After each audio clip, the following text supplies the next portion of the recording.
रायगढ़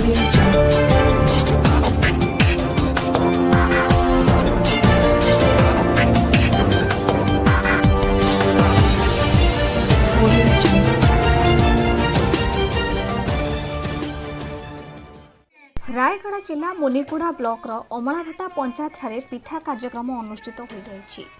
एही कार्यक्रम में मुख्य अतिथि भाव जोगदेइथिले सरपंच त्रिपति मिर्दा, नायब sarpanch Anjali Swain, block vice chairman Dharmishtha Samant, विधायक सीमांचल पात्र, पूर्वतन समिति सभ्या इंदिरा पात्र, पूर्वतन जेपी मेंबर सुभाष चंद्र माझी, वार्ड मेंबर समेत ब्लॉक आसिथिबा नोडाल ऑफिसर निरंजन बेहेरा जोगदेइथिले। पिठा कार्यक्रम में महिला मानक एसएचजी संघ सह अंगनवाड़ी, सरकारी स्वास्थ्य केन्द्र कर्मी, एलईडी योजना, सोनेत्र योजना, इंदिरा आवास गृह 3 मास आगु सारिथिबा हिताधिकारी 2000 टंका लेखाएं पुरस्कृत करा जायछि। एही पिठा कार्यक्रम में एलईडी 350 हिताधिकारी थिबा बेले 10 रु ऊर्ध्व लोकंकु सुनेत्र योजन सामिल करी चषमा प्रदान करा जायछि। एही कार्यक्रम को अमलाभटा पंचायत विजु युव वाहिनी अक्षय कुमार रथ परिचालना करथिले। आपण परिचय मो ना होची तिरुपति मिर्धा, अमलाभटा ग्राम पंचायत सरपंच। आज ये कोन कार्यक्रम चलछि? आज सरकारंकर द्वितीय पर्याय पिठा कार्यक्रम चलछि। पिठा कार्यक्रम तार मूल उद्देश्य कोन?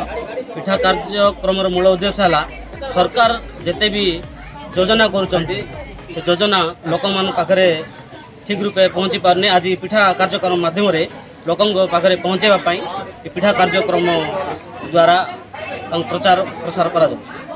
ए जो पिठा कार्यक्रम चली ए माध्यम रे केते हिताधिकारी आ कोन कोन के पाइले?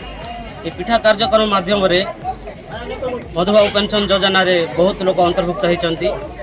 राज्य सरकार निजस्व खाद्य सुरक्षा योजना रे बहुत लोक अंतर्भुक्त होइचंती। आपणकर बिजु पक्का घर, मो एलईडी योजना रे, बिजु स्वास्थ्य कल्याण योजना रे, आपणकर रहिला बिजु कृषक ज्योति योजना रे बहुत गुडे सरकार योजना रे लोक माने उपकृत होइचंती। कालिया योजना रे मध्य उपकृत होइचंती। आपण परिचय? मो ना जगन्नाथ प्रसाद, जिला उपसभापति दल। आज ये की कार्यक्रम चली? अमलाभटा पंचायत रे द्वितीय पर्याय पिठा कार्यक्रम आयोजित। अच्छा, ये जो पिठा कार्यक्रम मूल उद्देश्य ये पिठा कार्यक्रम मूल उद्देश्य है सरकार विभिन्न योजना गुड़िक जहाँ लोकलोचन आसने बहुत गुड़े योजना थे बहुत गुड़े हिताधिकारी वंचित होती। पिठा कार्यक्रम माध्यम जो सरकारी पूर्व दिन गुड़ाक जो सरकारी लोक मैंने जो सरकारी बाबू पक्ष जाते कि पिठा कार्यक्रम माध्यम सरकारी मुनिगुड़ा ब्लॉक दक्ष भद्रांक रिपोर्ट शुभम टीवी।